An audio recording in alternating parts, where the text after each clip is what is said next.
Now we're going to talk about transition planning and goal setting. As a reminder, transition planning is the process by which the IEP team sets goals for a student's life after high school. There are 3 components to effective transition planning. They are transition assessments, post-school goals, and individualized transition services. The IDEA requires that the post-school goals are based on age-appropriate transition assessments, and the transition assessment is the foundation upon which transition goals and services are based. Transition assessments are an ongoing process of collecting data on current levels of performance, needs, preferences, and interest. They provide the basis for the IEP goals and services and may help the team in identifying the need for other services. Transition assessments may be formal or informal. Examples of formal assessments are aptitude tests, interest inventories, self-determination assessments, where informal assessments are interviews, direct observation, and curriculum-based assessments. Schools are supposed to use multiple assessments to create the post-school goals, and parents should ask for copies of any transition assessments that were done prior to each IEP meeting.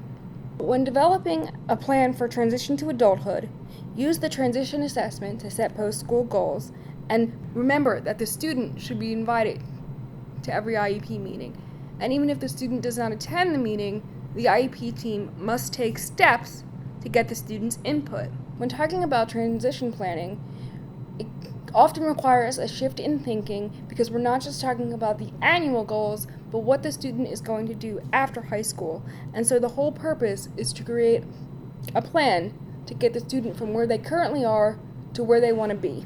Under the law, there are 3 areas where goals need to be set: employment, post-secondary education and training, and independent living.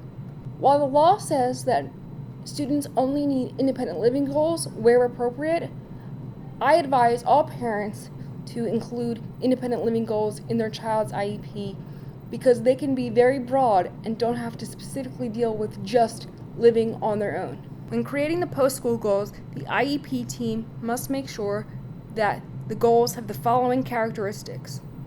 First, are they measurable? Meaning, is the goal observable? Could someone go in without ever having looked at the IEP and watch what the child is doing and understand what the goal is? Is the goal something that's going to be done after the student leaves high school? Let's take Paolo for an example. Paolo is a 17-year-old student at John Smith High School. Paolo has an intellectual disability and loves to be around people. Here is an example of a bad post-school goal for Paolo. Paolo will be referred to vocational rehabilitation for assistance with job placement. This is a bad goal because it is not specific or measurable. Here's an example of a better post-school goal for Paolo. After graduation, Paolo will work 20+ hours a week at the local grocery store and will be provided temporary supports through vocational rehabilitation. This is a good post-school goal for many reasons. First, it tells you that it will be after graduation. It also tells you that he'll work 20+ hours a week, which makes it measurable. It gives you some clue as to the environment that Paolo will work in, and it shows the collaboration between the school and the VR agency. In order to support Paolo's post-school goal, the IEP team must also create annual IEP goals, which act as stepping stones from where he is to where he wants to go.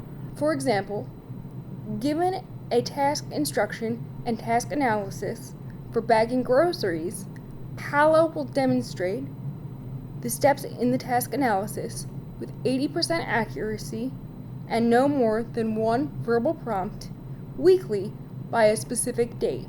For more resources, or if you have questions, please reach out to us online at www.pubintlaw.org or by phone at 267-546-1314.